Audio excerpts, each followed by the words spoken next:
Bienvenue dans la série grammaire de Clapotis.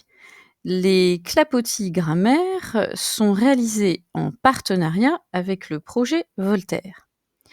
Alors dans cette série, il s'agit avant tout de vous aider à traiter la question de grammaire qui, je vous rappelle, fait partie intégrante de l'épreuve orale. Elle intervient juste après, du moins elle est traitée juste après la lecture linéaire que vous avez effectuée d'un extrait tiré d'une œuvre intégrale que vous avez travaillé pendant l'année avec votre enseignant.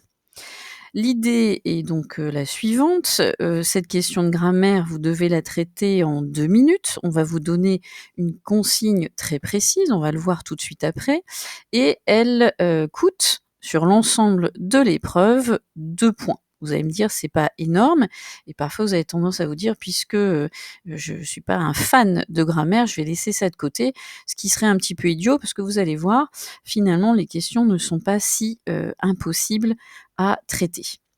Et donc, ce clap grammaire aura pour but de vous montrer comment réussir à présenter, observer, analyser en 2 minutes un fait grammatical bien précis. Allez, c'est parti et vous allez la voir, c'est pas si compliqué. On va aujourd'hui s'intéresser à un énoncé relatif ou du moins plusieurs énoncés, vous allez voir, relatifs à, l'œuvre théâtrale La fin du monde de Lagarce.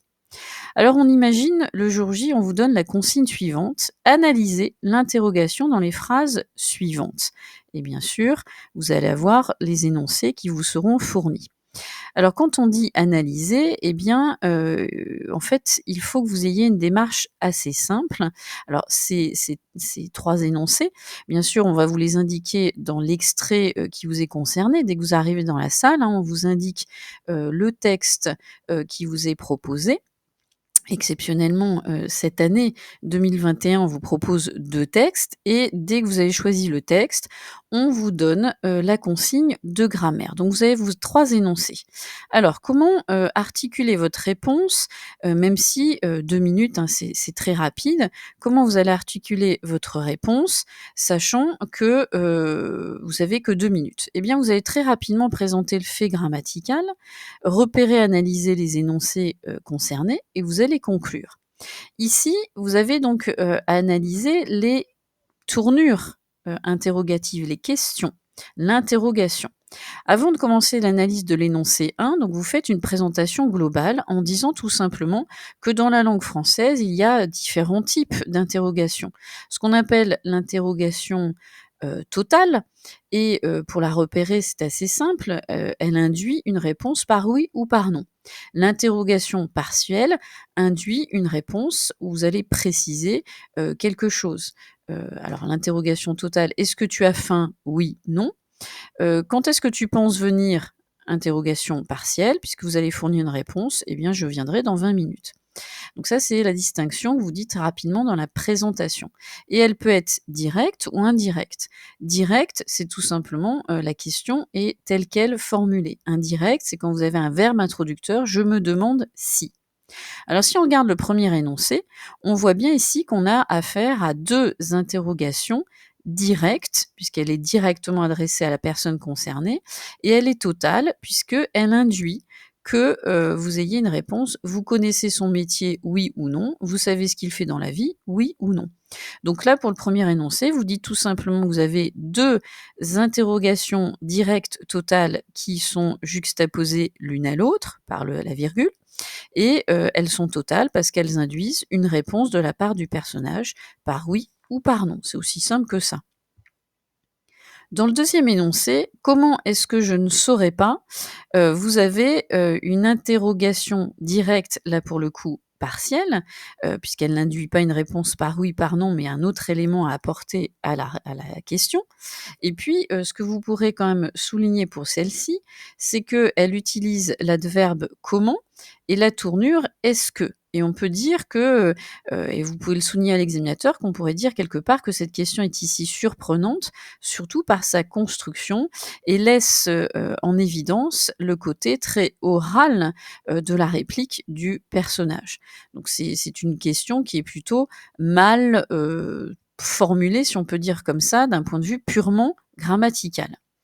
Mais vous vous arrêtez là, donc vous identifiez avant tout que c'est une interrogation directe partielle. Le troisième énoncé: «Tu vois comme elle me regarde». Ici, vous avez une interrogation directe totale, encore une fois, puisqu'elle induit une réponse par: «Oui, je vois comment elle te regarde», «Non, je ne vois pas comment elle me regarde» ou «elle te regarde». Ici, donc, vous avez une interrogation directe totale.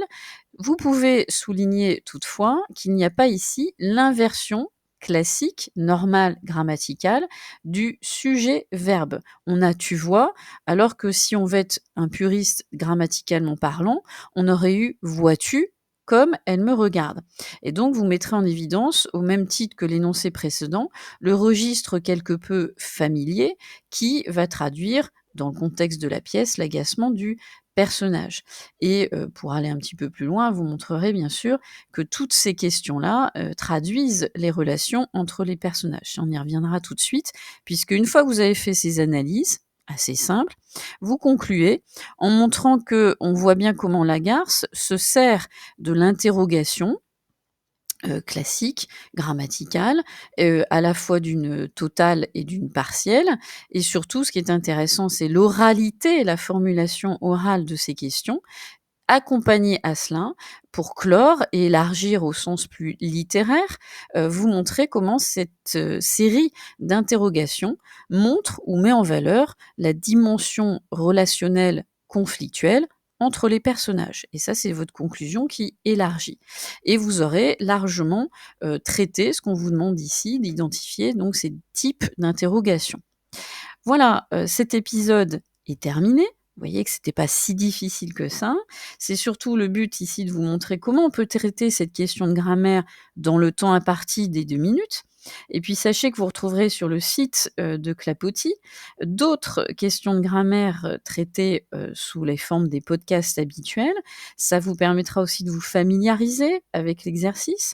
Et puis sachez aussi que notre partenaire, le projet Voltaire, vous propose aussi une série d'explications, d'informations et des exercices aussi pour vous améliorer, réviser en grammaire et en orthographe. Je vous dis donc à très vite sur les claps grammaire.